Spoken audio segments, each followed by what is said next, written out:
panel.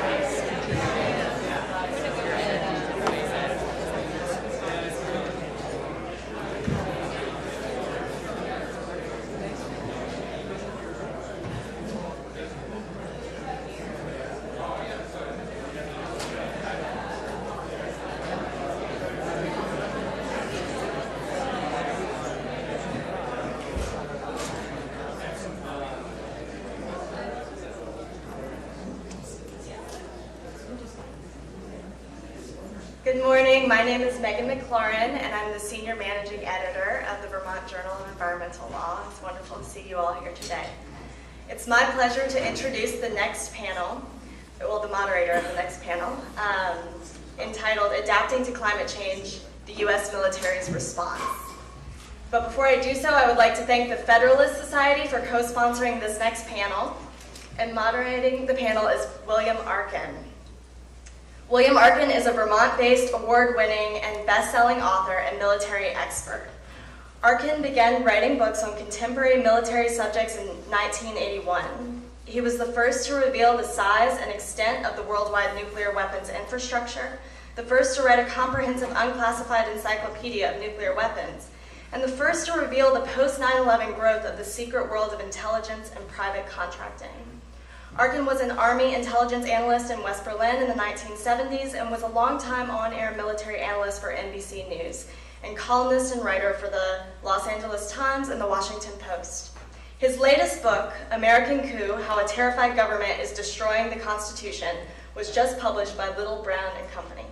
Please join me in welcoming William Arkin.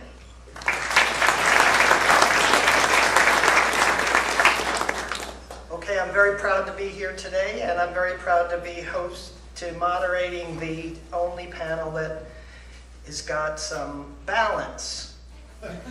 2 military, 2 civilian, 2 white men, 2 non-white men. So it looks a little bit more like the Vermont Law School that I know.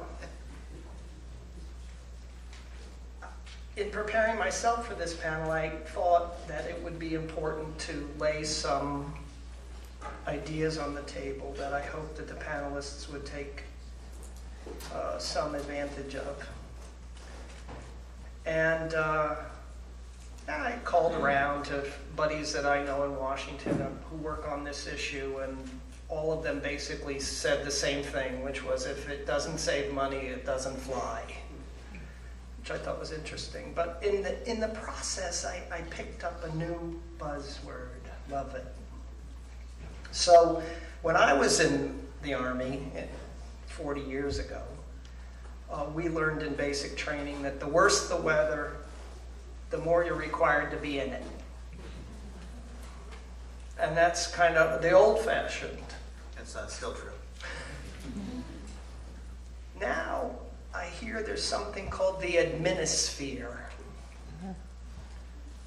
And I tried to get a precise definition from Department of Defense Public Affairs, and they said that the best they could come up with was it was the rarefied organizational layers beginning just above the division level. Decisions that fall from the adminisphere are generally profoundly inappropriate or irrelevant to the problems that we are designed to solve. So I hope that somewhere in our panel we'll be between the mud and the adminisphere in thinking about this question. I was going to tell a bunch of jokes, but they've already been told.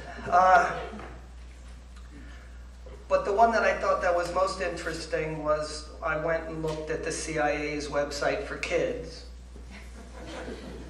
And they have a definition of climate change and global warming, and I'll read it to you. While it's important to reduce greenhouse gas emissions, changes to the climate have already begun, and more changes will happen in the future. That's why it's so important for people to plan for both the immediate and future impacts of climate change. Planning now will help keep societies healthy and strong by making it easier for people to successfully adapt to the changes that lie ahead.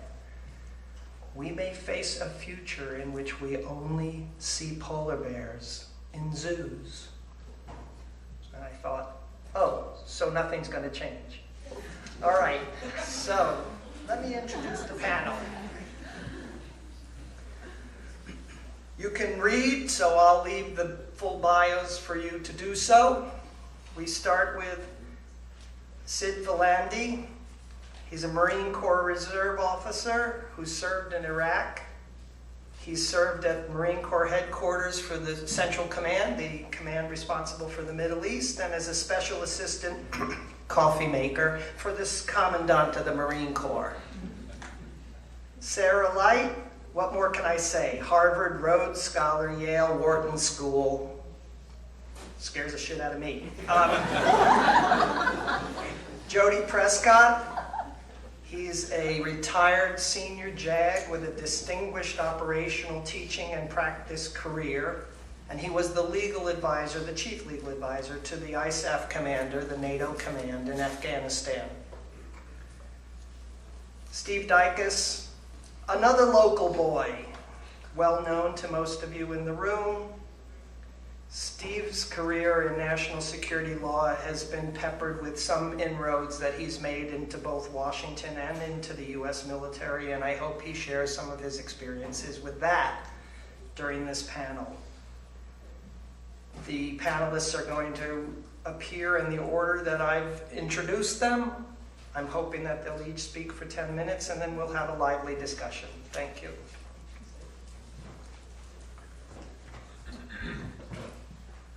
All right, good morning. Good morning, everyone. I'm Sid Velandy. Thank you for the gracious introduction. When she was announcing the symposium this morning, Emily mentioned that we're a group of passionate and intellectual folks who care about this issue, and I wrote it down because I was so happy.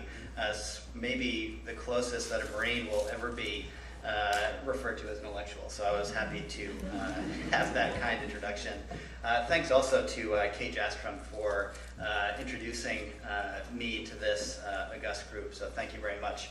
And as any good government lawyer is bound to do, I have to start my presentation off with a disclaimer. The remarks that I'm about to make are my own. They don't necessarily reflect the Marine Corps, Department of the Navy, Department of Defense, or greater executive branch. So, what's the role of the military in all this, and why does a major in the Marine Corps care about climate change? And the answer is we're an interested party. Our national energy choices have an impact on the battlefield, and climate change is driving our engagements and where that battlefield is. You heard in the keynote address mention of Pakistan and certainly in Syria. That's something that the military, two areas where the military is increasingly and greatly concerned. As a Marine, as the nation's amphibious force and readiness, we care about the littoral regions, the coastal regions that border oceans, where 80% of the world's population lives. And when climate change will certainly have an effect on those regions, because they're the population centers, political centers, there will be an increased conflict. I guess stepping back a little bit, my interest in energy started at roughly the time, my second year in the Marine Corps. And when I joined, I, of course, had just seen A Few Good Men and was all excited to be a trial lawyer. I saw Kevin Bacon and I thought immediately that's who I was. I obviously was good looking enough to do that. So I did that for a little while. And then I got my second assignment, and I was assigned to an infantry battalion out of Camp Lejeune in North Carolina, 1st Battalion, 2nd Marines.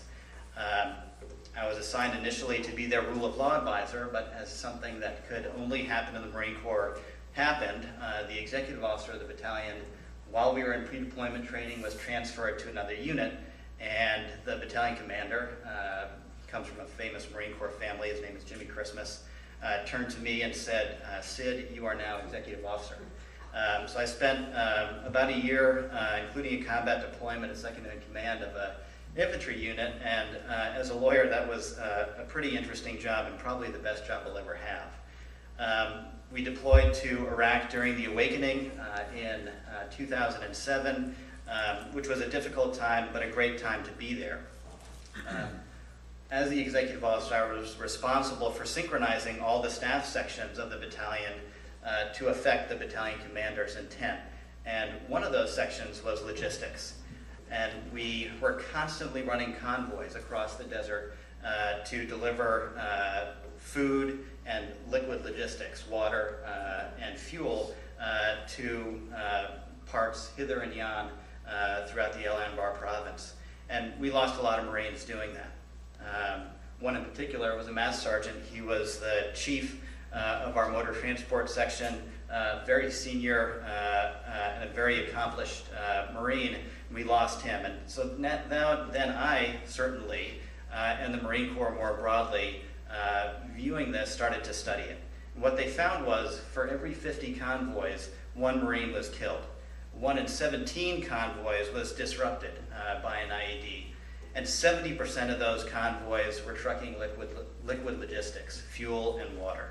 We also found that we didn't know what the fully burdened rate for the gasoline that we were delivering to the troops, whether in the desert in Iraq or in the mountains of Afghanistan, actually cost. So that's how I sort of started to get into this. And then I came to the Pentagon at just the right time when General Conway was the Commandant of the Marine Corps, and he viewed this as a strategic issue for the Marine Corps. If we were able to cut our fuel consumption, we could have greater operational reach with less risk. So the DoD is driving innovation as a result in alternative energy and efficient energy technologies. In doing so, I think it's a useful way to reframe the conversation on climate change squarely in national security terms. I think one of the interesting things to think about also is that wars draw lines on the international system. So whether it's the 30 Years' War and the Peace of Westphalia that developed the notion of the nation state, or German and Japanese strategy in World War II, Germany didn't necessarily want to start a two-front war, but attacked the Soviet Union largely to gain a foothold in their oil reserves, and Japan attacking the Dutch East Indies and taking their oil reserves there, and then attacking the U.S. Pacific Fleet at Pearl Harbor to ensure they had the free sea lanes to the roots of oil policy and energy policy drive wartime decisions. Our own United States oil policy can be traced back to another war that we just celebrated a few days ago, the 40th anniversary of, which is the Yom Kippur War, where Arab states invaded Israel. We backed Israel. OPEC became concerned and started the embargo, which caused oil prices to quadruple. So all of these shocks, all of these wars have led to incentives to develop new and alternative and efficient energy solutions. The Navy and Marine Corps are at the tip of the spear. We're referred to as jarheads, as knuckle draggers, as America's 911 force, but hardly ever as ardent environmentalists. But for several reasons, we are, and it's a cultural issue for Marines. We are a light, an agile, self-sustaining force, but after 10 years of war, we've sort of gotten away from that. We've adapted to conflict in the desert and the mountains, but now we've had a 300% at the battalion level increase in computers and IT. We've had a 200% increase in vehicles. The Department of Defense uses over 90% of the energy in the federal government, which also correlates to 2% of the overall energy used in the United States. It's the single largest consumer of energy in the world. So the Navy and Marine Corps consumption patterns can influence national policy. The Navy has led the major tech changes in energy in the past, whether it's sail to coal, coal to oil, oil to nuclear, and now this next wave, the Navy has a tremendous interest in doing this. This innovation is also impacting our international relationships. The Navy in 2012 participated in the biggest naval exercise in the Pacific, Rim of the Pacific exercise. Secretary Mavis directed the sailing of the Great Green Fleet, which is it's the Nimitz carrier battle group that was sailed entirely and that's including the air wing, on a 50-50 mix of biofuel and conventional marine diesel or JP5 jet fuel. Other nations are seeing what we do. One of the participants was Australia. And Australia signed a memorandum of understanding to continue developing this biofuel industry with full deployment of the Green Fleet in 2016. These types of interactions will stabilize growth, grow demand, and the industry then will meet these demands, which I think will lead to a green arms race.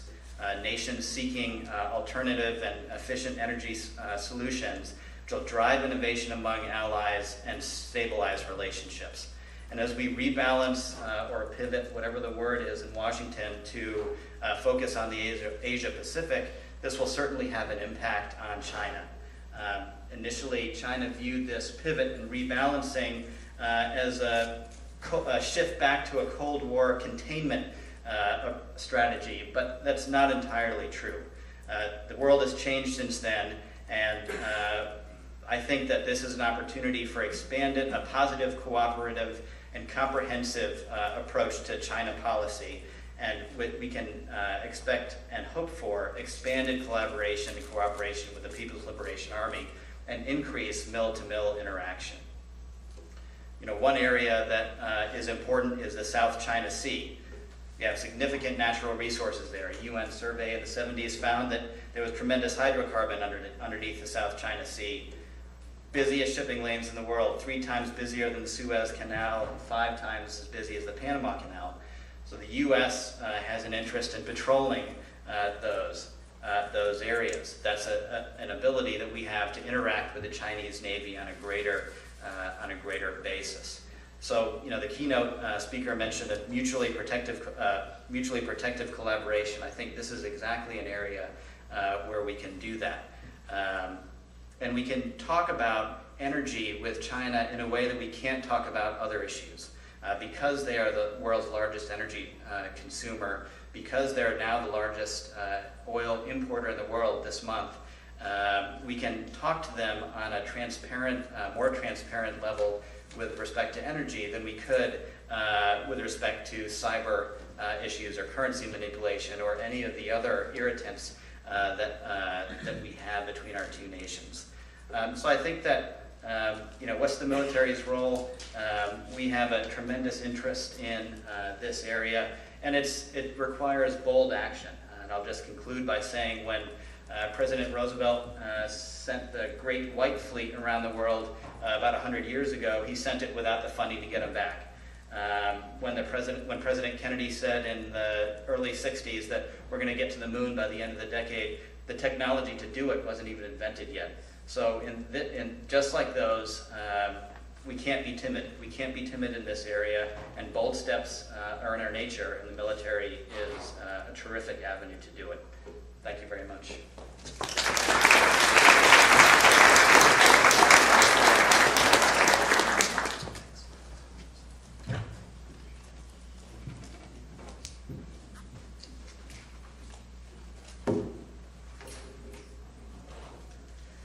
Thanks so much. I'm honored to follow Sid, and I think that our presentations actually dovetail quite nicely. We've heard a lot this morning about the impact that climate change is going to have on emergence of conflict or the intensification of conflict. I want to talk about the military and the role that the military can play in mitigation rather than adaptation. So I think if you're a lawyer, as I am, and you learn about environmental law, one of the things that you see is that there are really two competing theories that vie for dominance regarding the military's relationship with respect to the environment. Legal rules, virtually every major environmental statute permits the military to disregard environmental laws if there's a conflict with the military's national security mission. And so as a result, many people would believe that the military always stands opposed to environmental goals. And in the climate and energy context too, as Sid mentioned, right, the military has an enormous carbon footprint. It's the single largest consumer of energy in the nation. It's the single largest emitter of greenhouse gases. And so some might likewise view this as yet more evidence of the military's rapaciousness and its ongoing conflict with the environment. But I think that these facts are more properly viewed as an opportunity, really an exceptional opportunity for innovation in the energy efficiency arena, and as a way to stimulate innovation both in technology and how we think about valuing the intangible benefits of energy efficiency in ways that may have crossover both to and from the private sector and the civilian world. So if you think about the term the military-industrial complex, I would assume sort of negative thoughts come to mind, right? You think about inappropriate entanglement of industry with military decision-making and the profit motive with decisions about whether to go to war. But there is a more positive side to the military-industrial complex, and that is that it's a cooperation between the military and the private sector has long-standing roots, but at its height in the 20th century, cooperation between the military and private industry and universities actually stimulated technological innovation that had widespread crossover into the civilian world, the creation of things like semiconductors, GPS, and the internet. And now in the clean energy arena, the military is currently engaged in an extensive undertaking to improve its sustainable energy use and conservation of energy, largely because of its self-interest, right? It has many roles. Sid talked about its role as a warfighter, but the military is also a landlord. It also is a manager of vast amounts of land, and it's a potential first user of pre-commercial technologies and a potential high-demand consumer.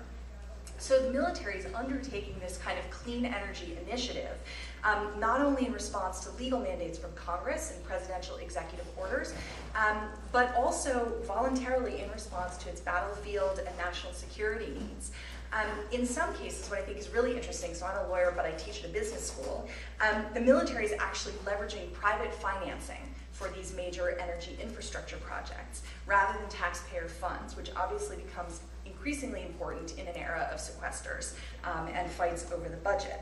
So these public-private partnerships between the military, private firms, and technology firms, I think that they form an essential form of collaboration that actually has the potential to transform our nation's energy profile. And I argue that they represent a new military environmental complex. So why is this important? The debate over climate change, I think, has shifted from whether the phenomenon exists to what regulatory tools are best employed to address the problem and at what level of government. But in all of these debates, for the most part, the government is the regulator and private firms are the regulatory target. I think that that misses a crucial piece not only of the underlying story, but of a potential solution, because there's actually this exceptional alignment between the military's mission and energy sustainability. And so the question in my mind is, how can this be harnessed, right? Is there a way to harness the military's self-interest in reducing energy demand and exploring renewable uses of energy in order to avoid having the same number of convoys in the field, in order to protect the grid that powers at-home military facilities from disruption? Is there a way to harness that in a way that's going to have positive spillover for the civilian realm? And so I think it's important to think not only about the military as a warfighter, but also the military as a landlord, right? It's the nation's largest landlord. It manages 2.3 billion square feet of building space. That physical footprint is remarkably only 3 times the size of Walmart's, but that's a pretty big footprint. The Department of Defense manages approximately 28 million acres of land in the United States. So there are many things driving the military in this regard. I want to just spend a couple of minutes talking about the public-private interaction, because I think this is really interesting. Some of it is being facilitated by Congress. So Congress, though completely unable to enact any kind of progressive climate change legislation, that regulates private firms has actually been very active in encouraging the military to engage in this kind of energy innovation. And one goal is the goal of directing the Department of Defense to produce or procure not less than 25% of its total facility energy by renewable sources by 2025. So this is the 25 by 25 goal. In addition, Congress has authorized the Department of Defense, alone among all federal agencies, to enter into 30-year power purchase agreements, whereby the Department of Defense can use private finance to construct renewable energy generating equipment on military land and purchase the energy up front, basically guaranteeing a 30-year contract. So that 30-year time frame is essential in order to allow the private firms to recoup the initial upfront capital costs of building the equipment. But the military doesn't own the equipment. It simply is able to benefit from the renewable energy generating technology. So Congress is enabling this, but it's fascinating to see, for example, what the Army is doing. So the Army now has a program called the Energy Initiatives Task Force. And the Energy Initiatives Task Force is a way of harnessing these two congressional authorizations to essentially scan every Army facility in the nation to see whether it would be a good candidate to construct renewable energy generating facilities on those lands. And the private sector is now becoming involved in putting forward proposals to build this renewable energy generating capacity. So one thing to think about when I sort of entitle this work the Military Environmental Complex, it's not accidental, right? There are some echoes of the past. And I think it's important to be conscious of this. So the Military Environmental Complex, to some extent, grows out of the military-industrial complex. If you look at the identity of the firms that have received grants from the military to build new microgrids or other sort of innovative technologies, some of them are Honeywell and Boeing and GE, and some of them are startups. But it's sort of important to recognize that there are opportunities for rent-seeking here, and that it's important to think about ways to make sure that the focus remains on the military's mission and on reducing energy use and promoting renewables. So I am very grateful to have been invited to speak here today, and I'm very much looking forward to more discussion about this topic. Thank you very much.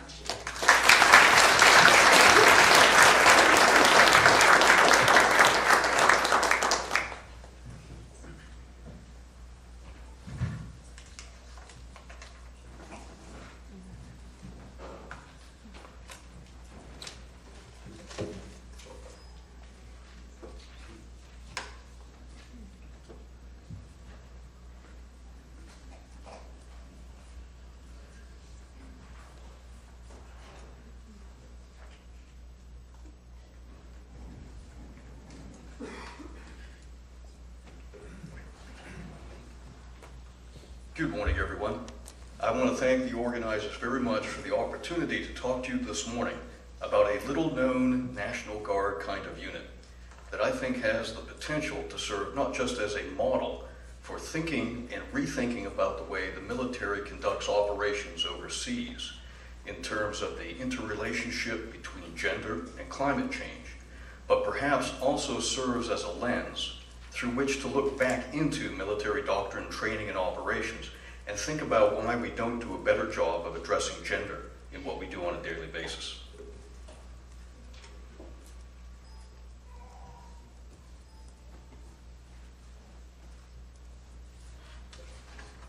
My path to this presentation this morning began about 4.5 years ago.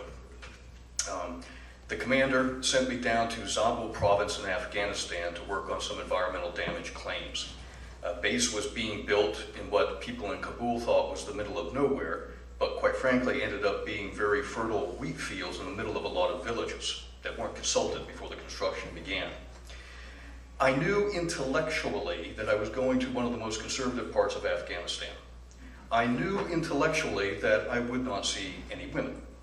To know that intellectually, to get busted out of the cocoon of Kabul, where of course you would see women even if they were in burqas, if they were Afghan local nationals, or in the case of my shop, where 1/3 of our lawyers were women, it registers completely different to get down there and to spend 3 weeks and realize that there is no visible presence of women at all in the decision-making with regard to how these environmental damage claims were going to be settled, in the decision-making as to how the negotiations between the different villages were going to proceed, in the economy and the agricultural activities that had to go on to generate the population that I was dealing with. And that got me to thinking.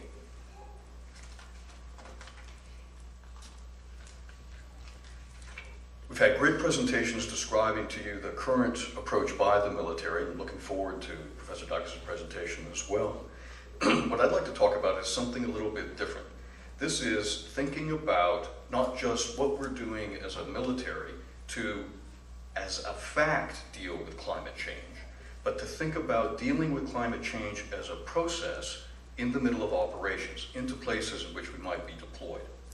And importantly, in doing that, I want to think about the interrelationship between gender and climate change. Oh, forgive me.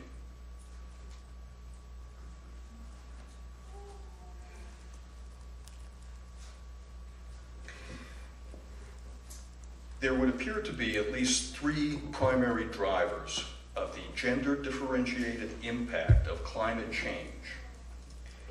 Generally speaking, the less wealthy you are, the less educated you are, and the less male you are, the more likely you are to be negatively impacted by climate change.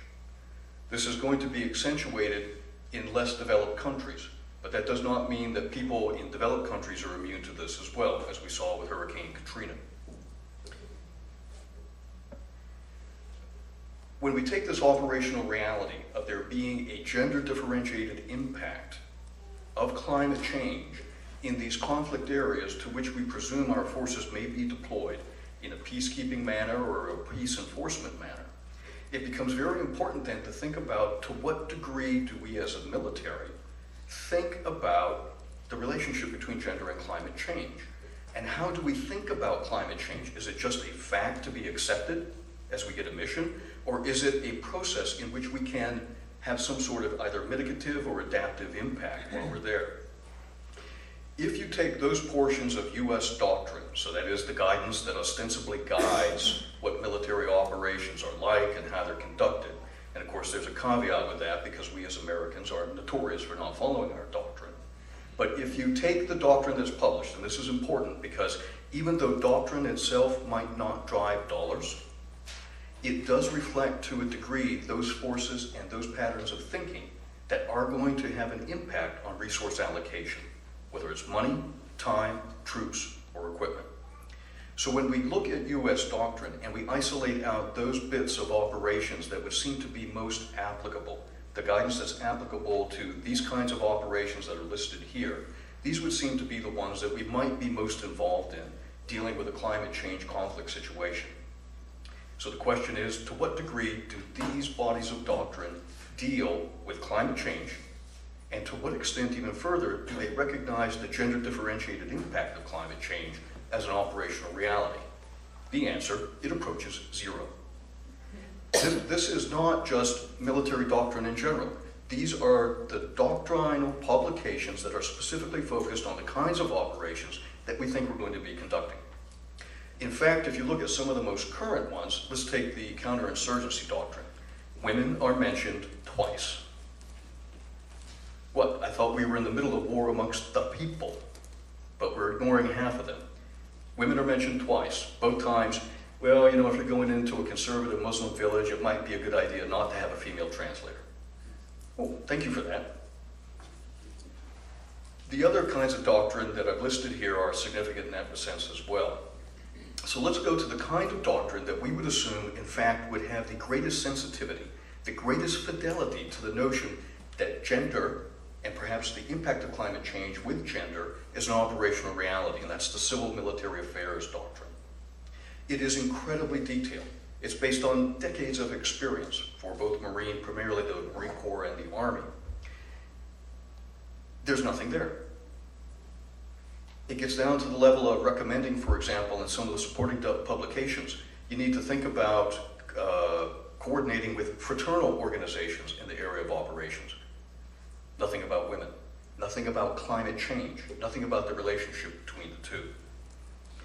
Okay, well maybe it's just a military thing. Maybe the military should only be doing kinetic kinds of stuff, and this touchy-feely stuff really isn't appropriate for a military. Maybe that's the answer.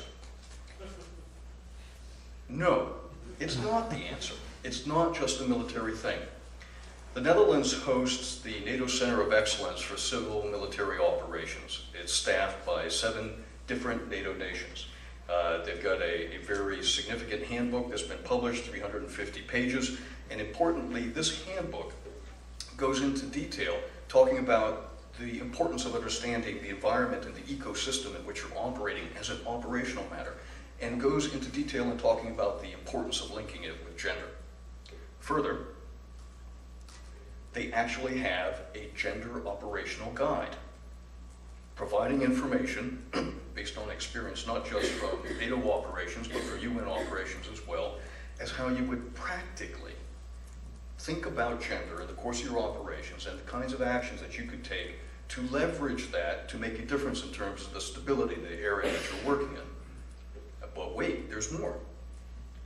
They even have an environmental handbook that goes into significant detail about the impacts of climate change in different areas in which units might be operating. The importance of the linkages between understanding climate change and the operational tempo of what's happening, and importantly as well, it links back to gender. It completes the circle. It's not just a military thing. At the moment, it's a deficit in American doctrinal publications. Over the course of time in Iraq and Afghanistan, realizing the reality of a different cultural approach to gender, the military has begun using gendered interface units. I love this photograph and of a female engagement team, and even though the people are in it are Marines, it speaks volumes in terms of an approach to dealing with local people. Now, the provincial reconstruction teams used in both places to a degree have had a gender interface. The female engagement teams, pioneered in large part by the Marine Corps, picked up by the Army, have also been very useful in terms of helping military units composed primarily of men find a way to get information and to begin to liaise with people in villages in Afghanistan and Iraq, particularly in very socially conservative areas. The problem is, as I see it, is that these are viewed as a plug-and-play kind of capacity. They are not seen as being embedded in doctrine. They were something that we needed to use in Afghanistan and Iraq because they were different. This is very important because you can have all the after-action reports that you want, but if it doesn't get embedded into doctrine, there really isn't going to be any institutional memorialization of it that's going to be easily accessible, and the dollars are not going to flow. The agricultural development teams that are used by certain National Guard units are very important. They are National Guard, so they're not active duty. They are comprised of agriculturalists and experts, hydrology, veterinarians, and they have deployed to Afghanistan since 2007. Importantly, it's not just homegrown talent, but they have relationships established with their own land-grant universities, their own state universities for training and reach back. And they go back to the same place year after year with different rotations, so there's continuity. Two in particular that are important to consider are the Minnesota agricultural development teams and the Georgia agricultural development teams. And they're not alone, but these two development teams in particular in the course of the last year have focused specifically on vulnerable populations and sustainable improvements that could be made in terms of developing the capacity to grow food and improve health and to integrate women into the economy in a way that's going to give them a little bit more resilience. So for example, with the Georgia Women's Initiative training team, one of the things that was done was that a watershed was reforested. Sites were picked by a surveyor who was a contractor. the proper contracts were let to generate the money to be able to enable the little construction that had to be done for water courses and such.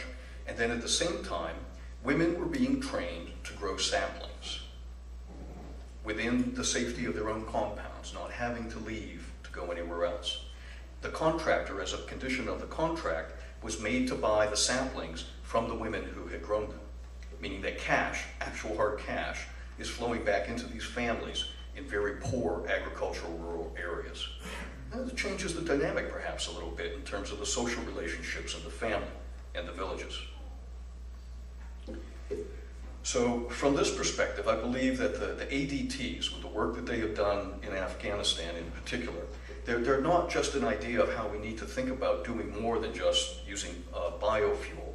We need to rethink the way we look at our military operations. We need to consider the impact and the interrelationship of gender with climate change.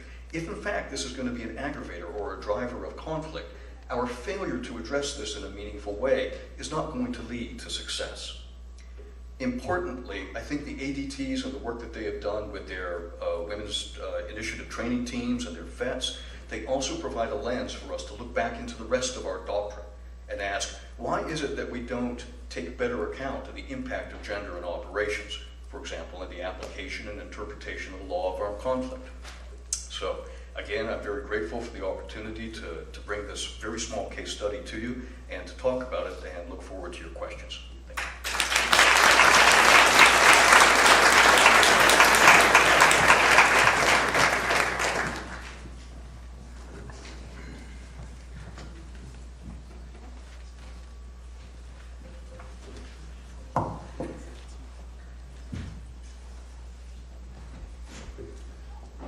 Morning again. I want to begin by thanking the symposium editor, Molly Gray, the organizer of this conference, for a great job, and thanks for inviting me to be part of it. This is about climate change and threats to security. I'd like to just take a moment to explain some additional ways that both national and international security will be threatened by these changes, by the effects of climate change.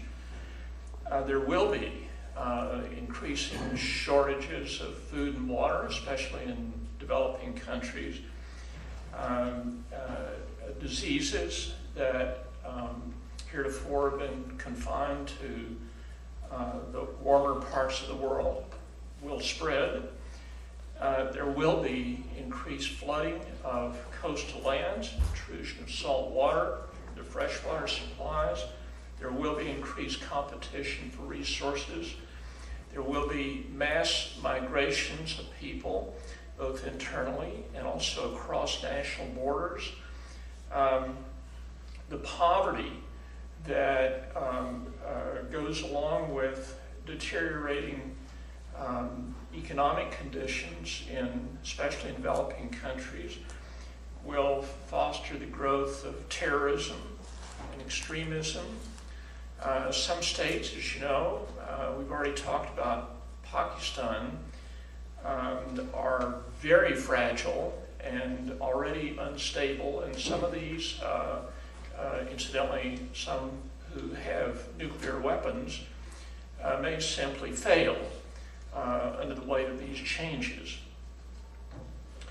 I want to talk about the military responses to the effects of climate change. I want to focus on the deployment of U.S. troops abroad, although the changes will extend into the United States as well, and the military will be called on domestically to help address those effects. But that part will have to wait for another day. So, first, why a U.S. military response abroad? One U.S. statute answers this way: prompt U.S. assistance to alleviate human suffering caused by natural and man-made disasters is an important expression of the humanitarian concern and tradition of the people of the United States. For many years, the United States has sent troops abroad to help out in humanitarian disasters. It's delivered relief supplies, medical care, sometimes alongside NGOs, simply because there was nobody else to do the job. In Pakistan in 2010, for example, when about 20% of that country was flooded, we flew in food, tents, we rescued thousands of people from drowning. Same year, in response to the earthquake in Haiti, U.S. troops ferried in supplies, we sent medical assistance, and we helped out with reconstruction. However, we almost always have mixed motives in sending troops out. A different U.S. statute says, quite candidly, that we'll send humanitarian and civic assistance when it serves, quote, the security interest of the United States. Some will applaud us for acting as good Samaritans.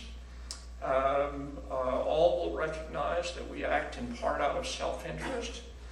But critics at home may question the Commander-in-Chief's constitutional or statutory authority to deploy U.S. troops this way. The President, for his or her part, and military leaders may have doubts about the scope of their authority to do what they're doing. And some just want to spend money for any kind of foreign assistance. Others may say that the United States is violating international law by involving itself in the internal affairs of other states.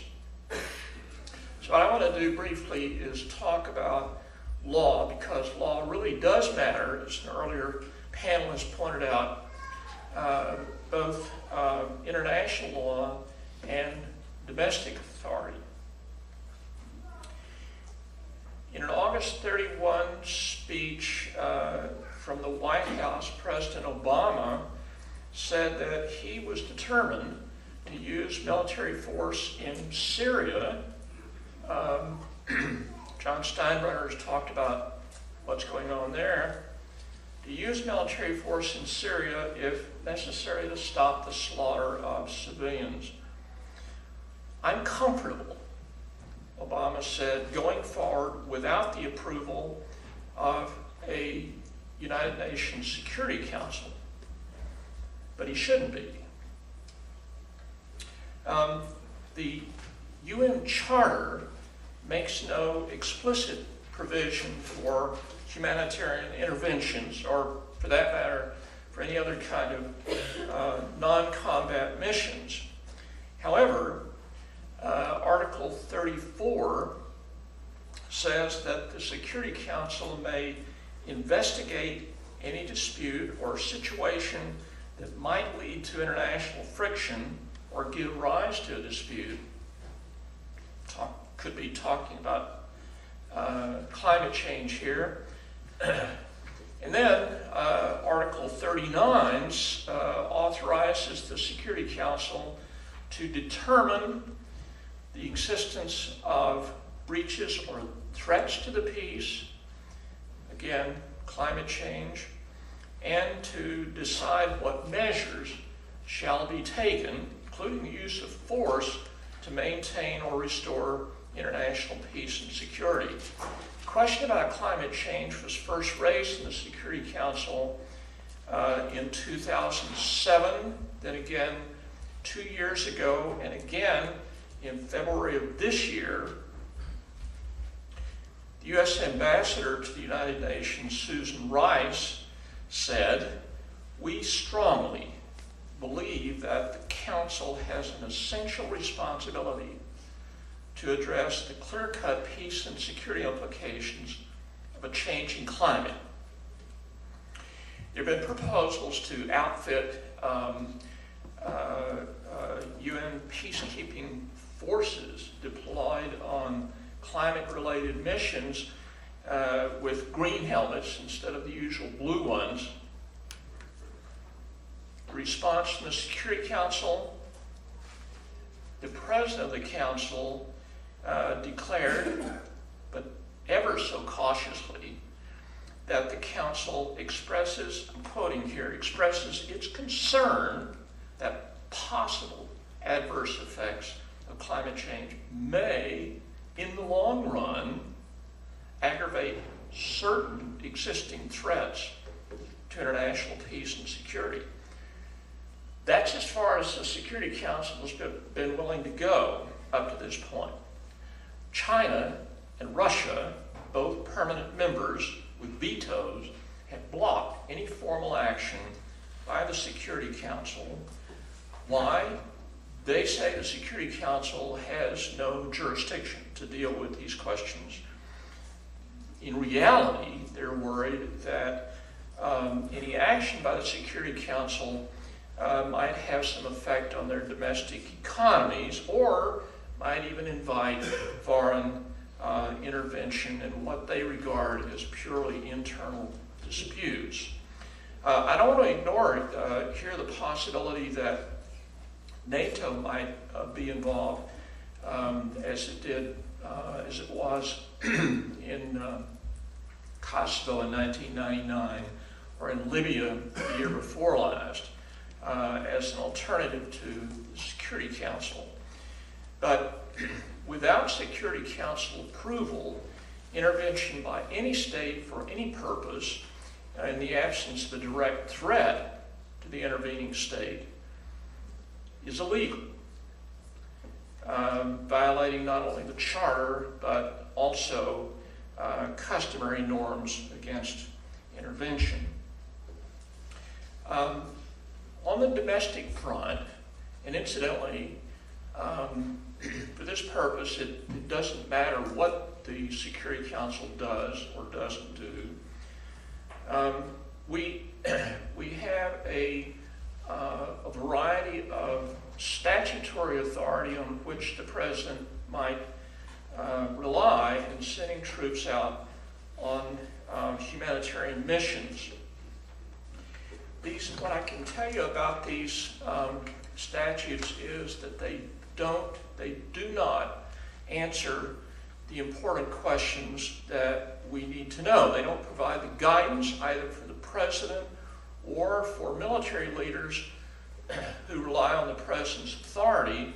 They don't tell us, for example, what situations might justify the deployment of U.S. forces. For that matter, they don't say that clearly that U.S. troops can be sent out to help. They certainly don't say how extensive the President's authority is.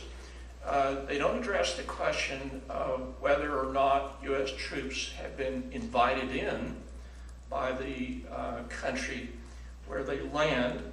They have nothing to say about how those troops should be equipped, or what sort of tactics they can employ in responding.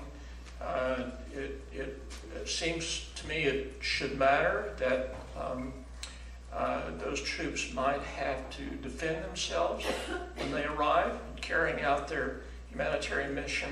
Also, that the mission might change, as it did in Mogadishu in 1993, from a humanitarian mission to one that suddenly turns violent. Anyway, bottom line here is that the law really matters. Congress should not cede its role in providing guidance to the President, using U.S. troops to respond to climate-induced violence abroad. The law needs clarification. We've got a lot of work to do, and not much time to do it. Thank you.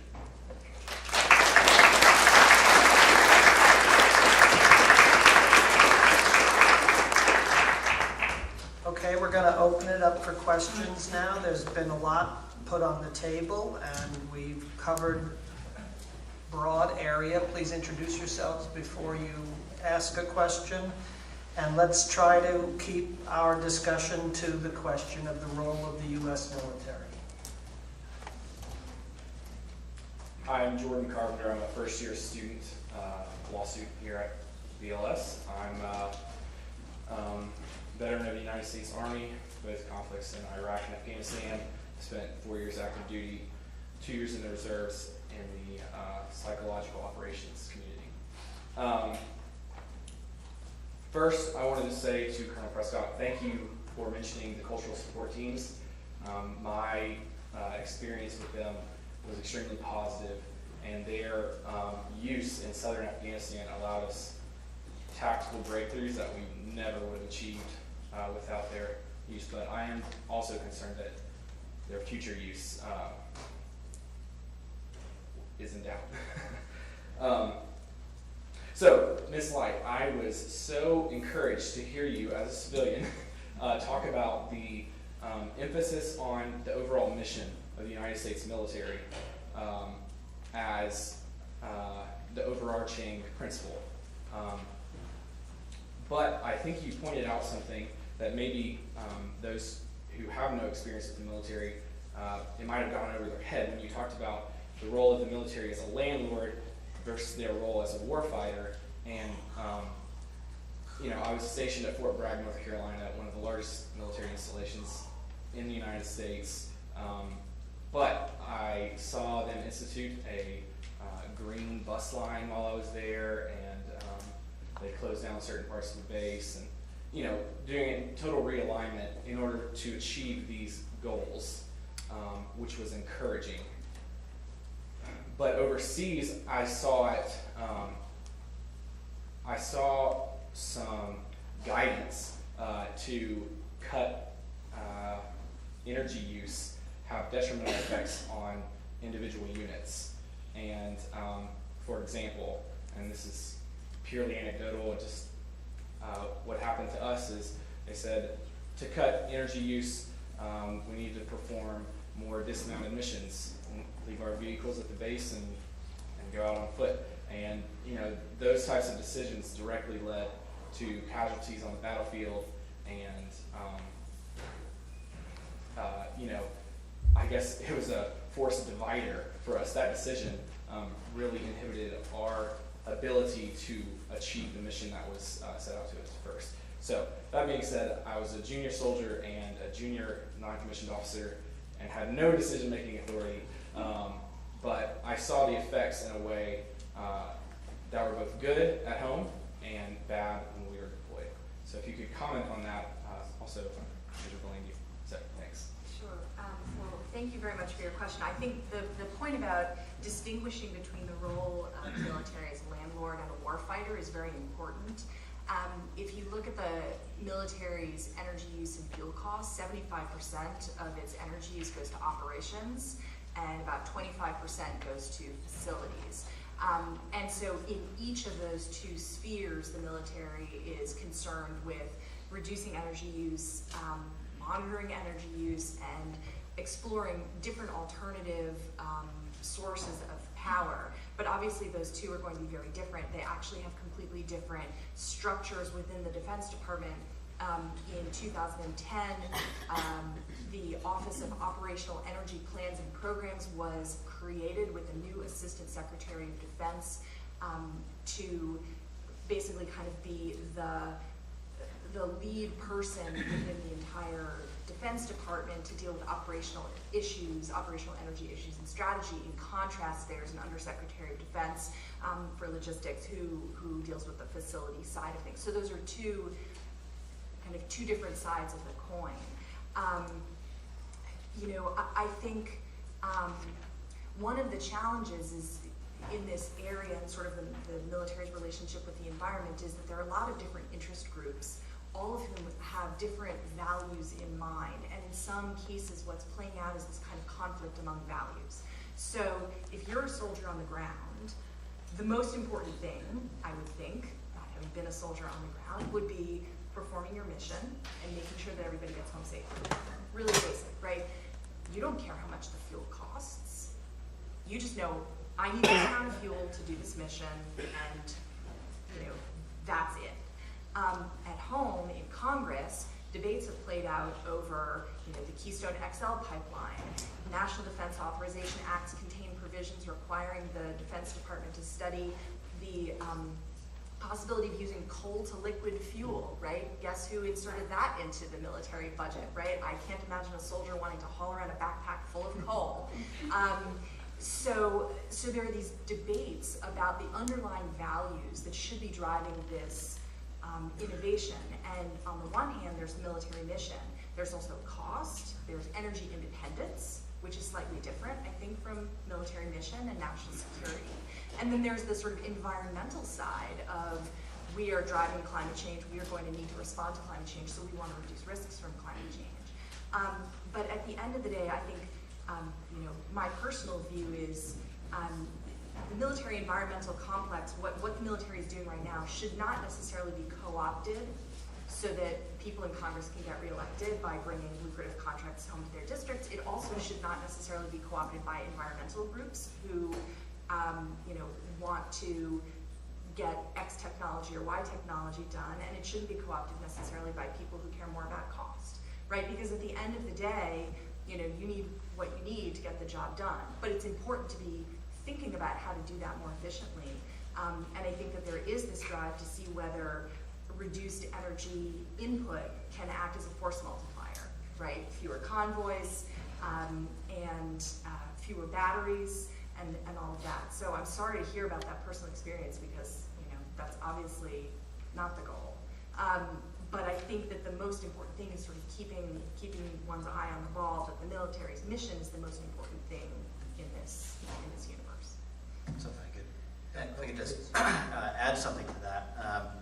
You hit it exactly right. Mission accomplishment, troop welfare, and in that order, mission accomplishment, troop welfare are the most important things in any military operation. And something that the Marine Corps is doing and has done is create this experimental forward operating base, the XFOB, as we call it. And the idea behind the XFOB was to take either off-the-shelf technologies or drive innovation to fill gaps that we have identified, or the Marine Corps has identified, and bring them from that technological stage to actually fielding. And 3rd Battalion, 5th Marines, a couple of years ago, went to at the time, the most dangerous part of Afghanistan, Sangin Province, and deployed a platoon fielding this experimental forward operating base. And the things that they used were, there's tons of stuff that they used, but some of them are solar blankets, which were sort of flexible photovoltaic cells that you could lay over a tent. Hybrid power generators that had electric power generating capacity and then gas power generating capacity to accommodate higher and lower usage times. Portable solar arrays. And what the Marines from 3-5 found was that they pushed 2 patrol bases out for the entire 7-month deployment and ran them completely on solar power. So no need to go replenish them for energy at all, which allowed them to patrol further into their battle space and be closer to the community that they were trying to operate in. The XFOB also, by using these portable arrays, was able to shed 700 pounds of batteries per squad, which was about 35 Marines, probably the same in the Army. But any ounce that you could shed from the 120 pound combat load is terrific, and allowed those Marines to again operate farther and not need a battery resupply for an entire 3-week mission. So the mission is critical, but the properly in place makes the Marines lighter, less reliant on resupply, and really at the end of the day to have greater operational reach with less risk. Okay, next question, please. Hi, my name is Lieutenant Colonel Randy Gates. I'm the Director of Military Support for the Vermont National Guard, and part of my duties are as the Anti-Terrorism Officer for the Vermont National Guard. I have a question for Professor Dycus. Sir, as intervention requirements will probably increase over the next 20 or 30 years, how do we convince emerging powers such as China and India, and perhaps re-emerging power like Russia, to pony up more resources, particularly not just pay the bills, but with regards to troops, and how do we get not spooked when they say yes?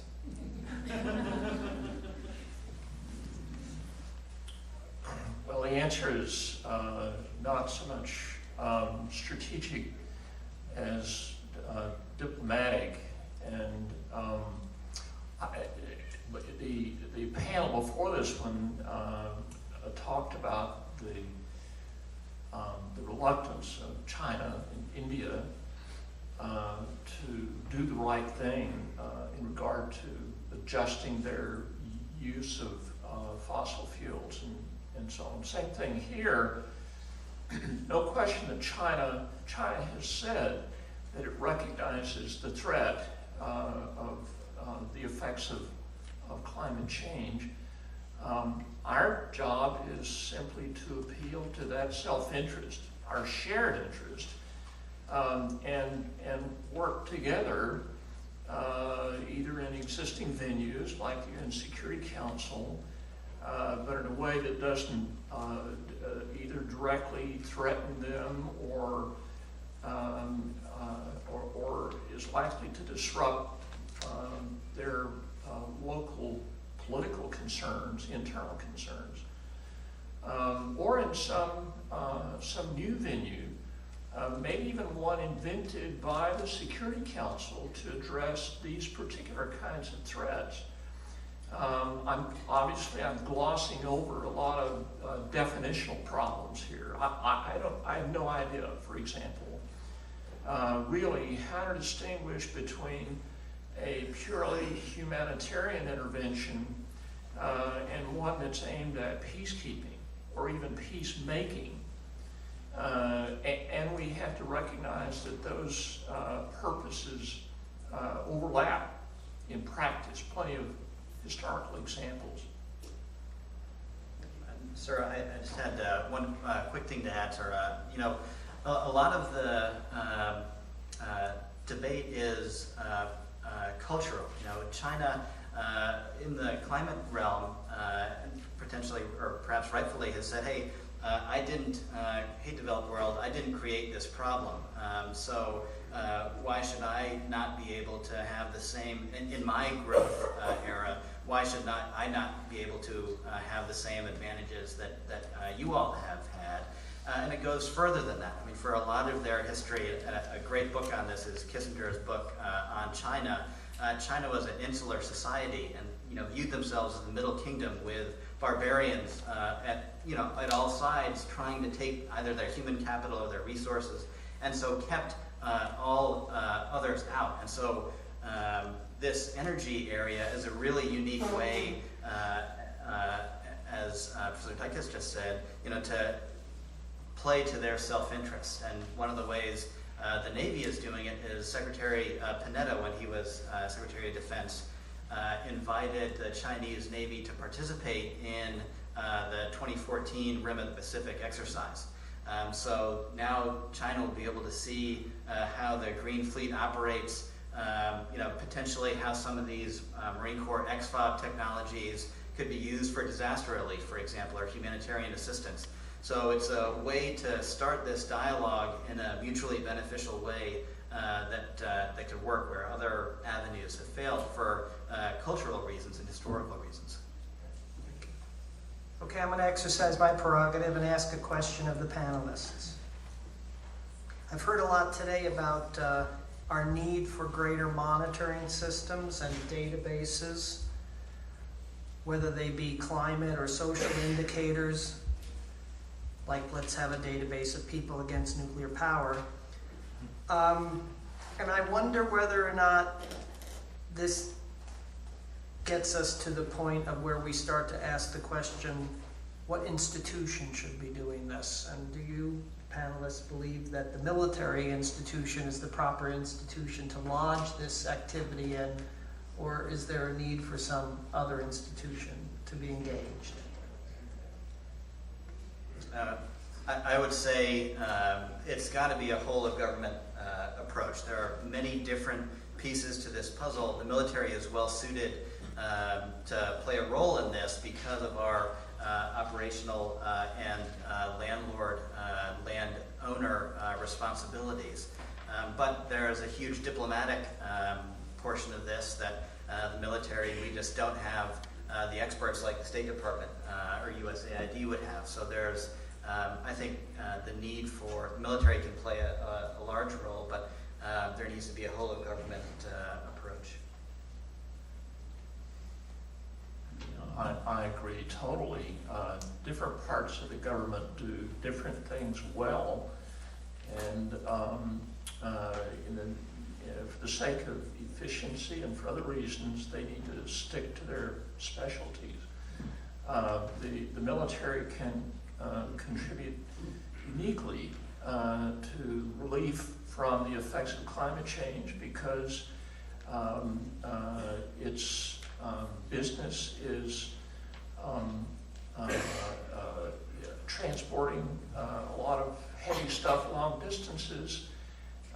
It is also using force to keep the peace or restore the peace. Otherwise,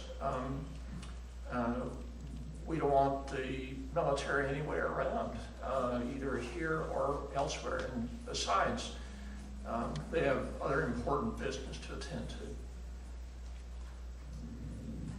I would only add, and I think this is probably a very obvious point, that when it comes to the military's own energy use, it's obviously the military's responsibility to monitor that. And that is something that the military is currently working toward, both in facilities and in operations, and it's working closely with the private sector to learn about best practices. And so I've invited folks from the Pentagon to come to a conference on big data and the environment that we're going to be hosting at Wharton Business School, where we will have people from, Fortune 500 companies talking about how it is that UPS was able to reduce its fuel use by rerouting all of its trucks to not make left turns, right? And things like that, where private companies with a profit motive that save pennies every time they reduce their fuel consumption may have lessons for the military. And I think that dialogue is extremely important in this regard. I would like to see the use of big data to do a better job of developing on a disaggregated basis, on the basis of gender and sex, what the impacts of climate change are in the areas in which we might be deployed.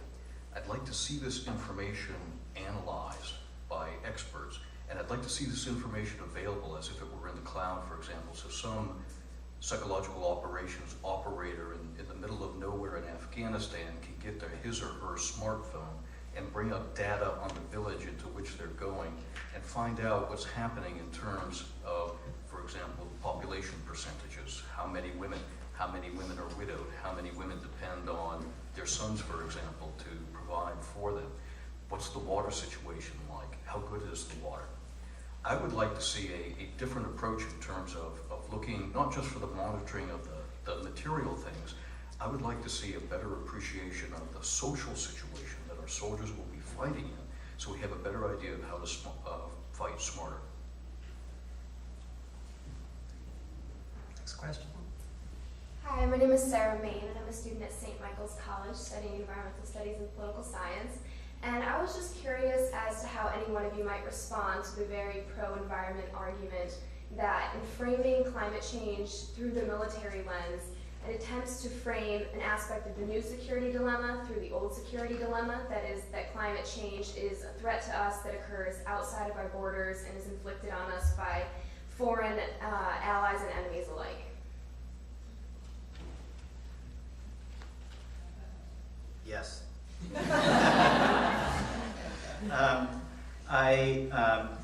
I think that the military, the framing it in terms of national security it's not a panacea. It's not going to solve the issue on its own, but it's a way to engage. My contention would be engage on the international level where traditional climate change negotiation hasn't been able to make headway. So while it can't solve the problem on its own, it's another avenue for potentially useful discussion. I would just like to add to that. I think that different people with different politics are motivated by different values, right? And so if climate change is framed purely in environmental terms, I think half of the room goes to sleep and doesn't pay attention.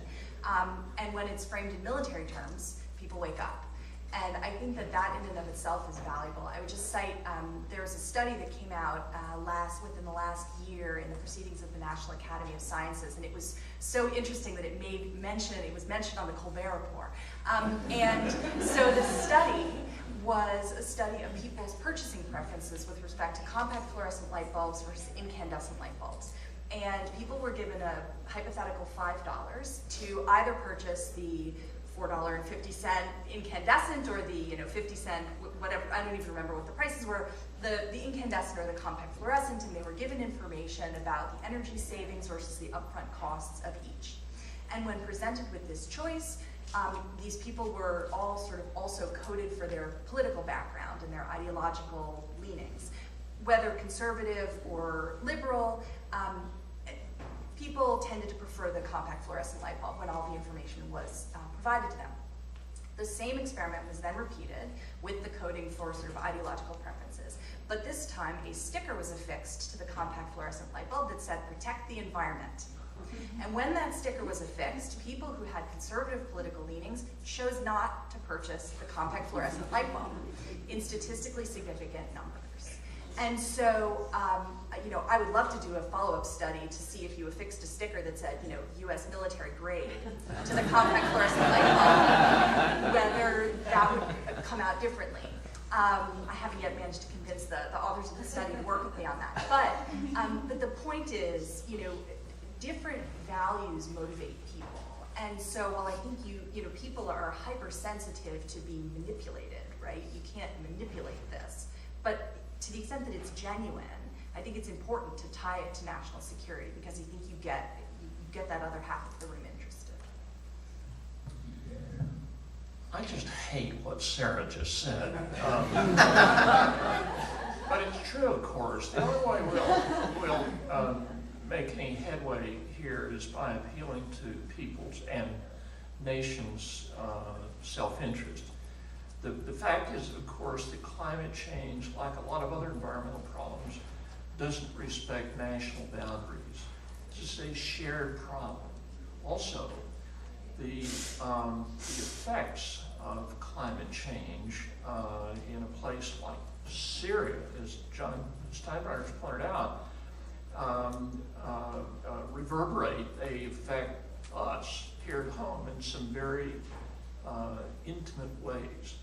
So we've got to, my advice would be to discard the labels, but focus on the costs, on the personal impacts, the implications for each of us and for each nation. And go, I don't care whether it's environmental or military, but it's the cost, the piper will be paid. And our job is to count the cost and share the news. Okay, we have time for one more question. Please step forward. Hi, my name is Zachary Chen. I'm a third-year student here at the law school. This question is probably most relevant to Professor Dycus, and it's on the broader theme of intervention and the customary international legal norms against it. So we've heard today a little bit about how climate change can be a driver for various internal situations in certain countries. And on the one hand, Professor Dycus, you clearly stated that there's a customary international legal norm against intervention. But on the other hand, I think practical experience over the past 2 decades in Kosovo, in Libya, the regret about not intervening in places like Rwanda indicate that norm might be eroding. And I was wondering if you might comment more specifically about climate change as a driver that would erode the international norm against intervention.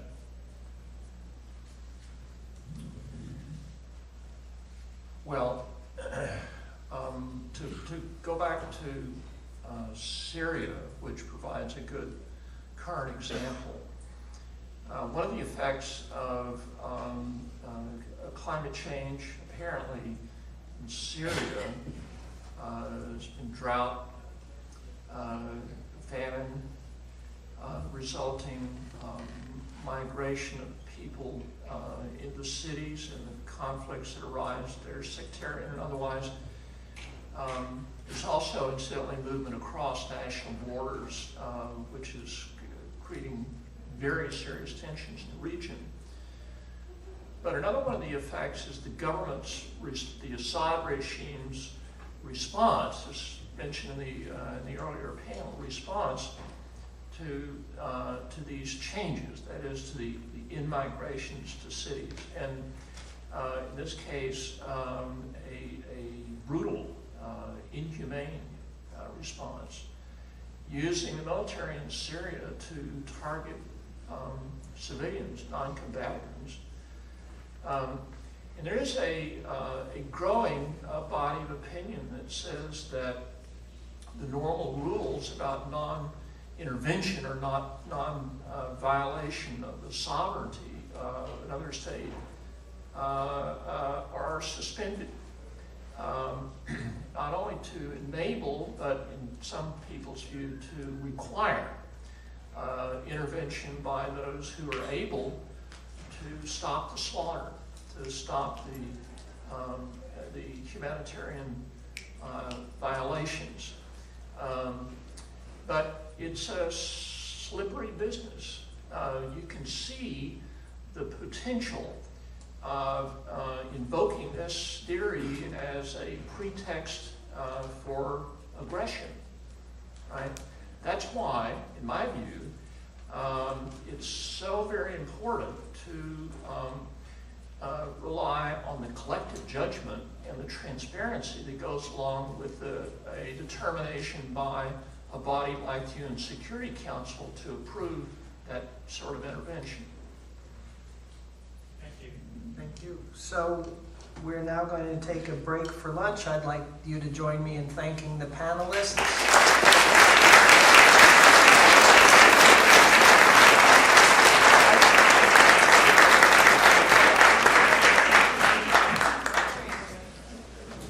And also thank you to our wonderful moderator. Lunch is right down the hallway in Yates' common room.